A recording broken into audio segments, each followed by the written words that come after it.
Having used the Pixel 7 Pro for the majority of last year, I had been looking forward to what Google would bring to the Pixel 8 series. Having now used the Pixel 8 Pro for the last month, here are some of the main improvements. Better brightness, better performance, better software support, better cameras, better AI, and not so better price. Let's start off with the design. Google has bunkered down on the camera bar design introduced back on the Pixel 6 series. This time around you get a singular pill, which houses the 3 lenses over the 2-part design found on the Pixel 7 Pro. The camera bar design means that it doesn't wobble when using the device placed on the table.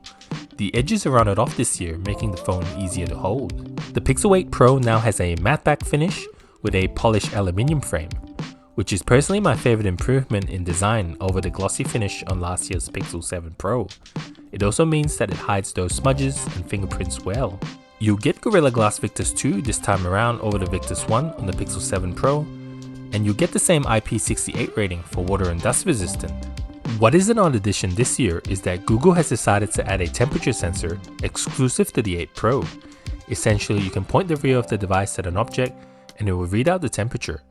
I personally have not found any use for this, and I'm not quite convinced of its accuracy. I really hope that the build of material for this inclusion isn't part of the reason why this year's Pixel 8 Pro has seen a $400 increase over the 7 Pro. To sum it up, it's more of a gimmick.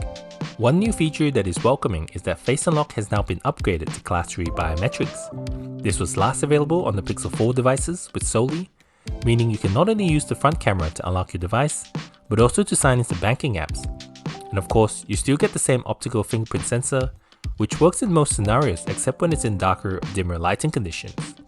I kinda wish that Google has gone with the ultrasonic sensor like the S23 Ultra. This time around, the higher storage option isn't only available in Obsidian, but also in other colors like the new Bay and Porcelain. The Pixel 8 Pro comes with a 6.7-inch QHD+ OLED display with a pixel resolution of 2992 by 1344 at 489 pixels per inch. The display is set at high resolution by default, so make sure you toggle on the full resolution to take advantage of the crisper display.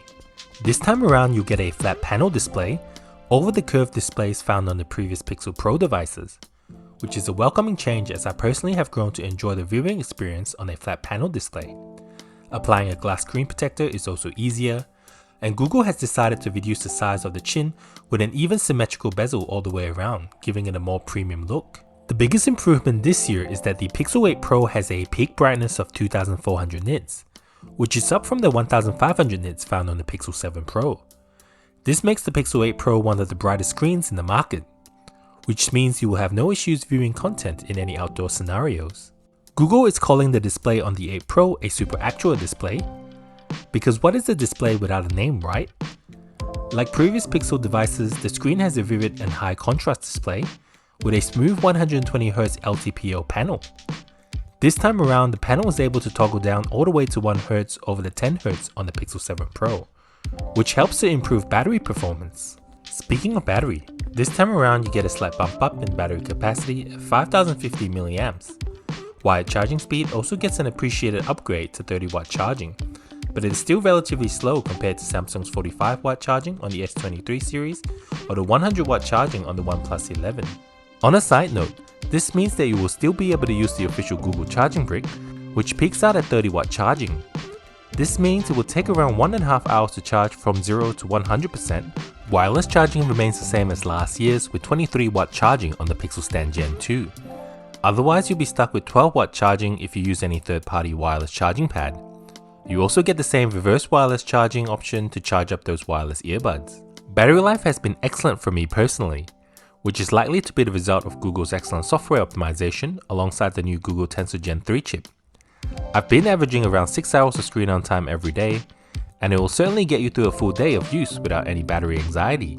In regards to performance, you'll still get 12GB of RAM this year, and I have yet to have any issues swapping between applications and multitasking. The Pixel 8 Pro comes with a new Tensor Gen 3 chip, and it's Google's third go at its own custom chipset. Just like previous Pixel devices, the focus here isn't on performance. It benchmarks slightly higher than last year's Tensor G2 chip, but it certainly won't compete in performance compared to what is offered with the Snapdragon counterpart. Now, it doesn't mean that you will have issues running games, but you might see the occasional frame drops if you're running games on those higher settings. Otherwise, day-to-day use has been smooth and snappy, and for most people it will tackle any task you throw at it just fine. I really appreciate that Google continues to ensure great haptic feedback on their devices, making the Pixel 8 Pro one of my favorite phones to type on. Google is doubling down on AI, in particular the use of AI for photos and videos, which is where the Pixel 8 Pro really shines. The Pixel 8 Pro features a triple camera setup on the back, which includes a 50 megapixel primary sensor, a 48 megapixel ultra wide, and a 48 megapixel telephoto lens. There's an improved 50 megapixel main camera, which lets in 21% more light according to Google, which has no doubt helped with improved night side photos. It also receives an upgrade to a 48 megapixel ultra wide with a 125-degree field of view over the 12 megapixel on the Pixel 7 Pro. The bigger lens also delivers better macro shots with greater detail for those close-up shots. The 48 megapixel telephoto has a 5 times optical zoom with up to 30 times super res zoom, making it one of the more versatile camera systems. The improved lens also captures 56% more light. The 8 Pro can record video up to 4K resolution with 60 frames per second. Video quality has seen the most improvement with excellent amount of detail alongside sharp and vibrant colors. You'll also get Pro controls exclusive to the Pixel 8 Pro, giving you more creative control over the photos and videos you take. I especially appreciate the option to shoot with the full 50 megapixel lens, of course at the expense of slightly slower shutter speed. The selfie camera also sees an improvement with autofocus. The Pixel 8 Pro still remains one of my favorite point and shoot cameras on a smartphone. It has great dynamic range, sharp and vibrant colors, and you end up with photos that are more true to life rather than Samsung's more oversaturated photos. But I'll let you be the judge of that with some photos and video samples taken on the Pixel 8 Pro.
The Pixel 8 Pro is packed with AI smarts when it comes to photos and videos.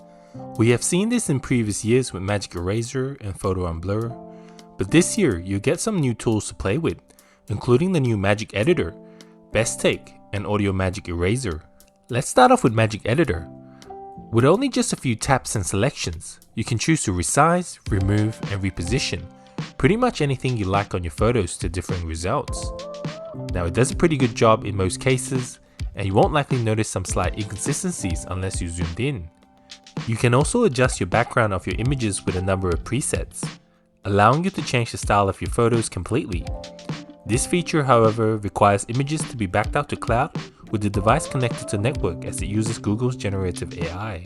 There's Best Take, which lets you select the ideal face after taking a quick series or successions of photos, allowing you to choose a base image, then picking and choosing the individual's expression in order to get the, well, best take.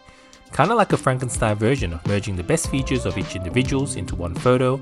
Lastly, there's Audio Magic Eraser, which helps identify different sounds in your videos and separates them into different sound profiles. Depending on what you want to do with them, you can either dial down or up the volumes or remove them completely.